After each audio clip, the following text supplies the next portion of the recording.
Ina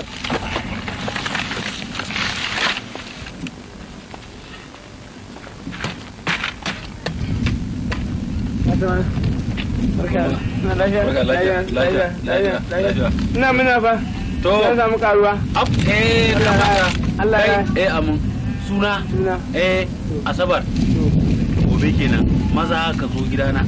Yanzu wajen mai gari zan je. Wajen mai gari. Faɗa masa. Ai mun gari. Ka lafiya.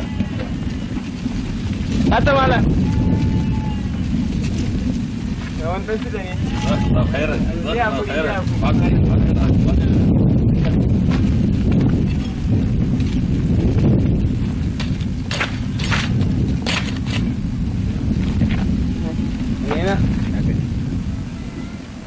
Na gajiya.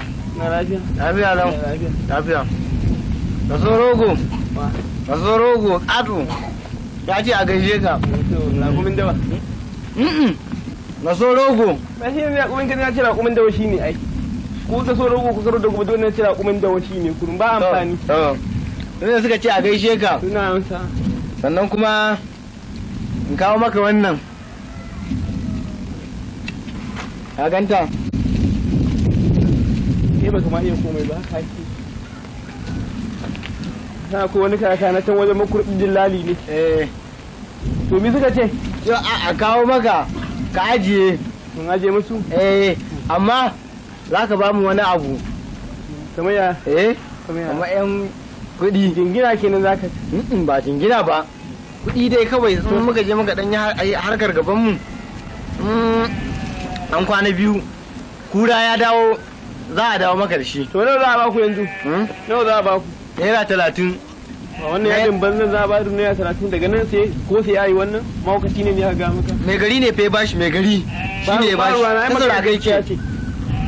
Fan 10 za a baku ko fan 5. A'a. Naira 10 guda 3. Mai masu. Fan 5 nake da. To ba da 10 guda 2. Fan 5 zan bayar. Ba mu kai mu. An ce ka bada 10 guda 2. Fan 5 ga sun kayar da shi kinan baka yadda buga su da ita. Na ga maka fan 5 zan bayar. 10 ɗaya? 10 ɗaya zan bayar. To kawo. Sai na gaishe su. To sai an jima.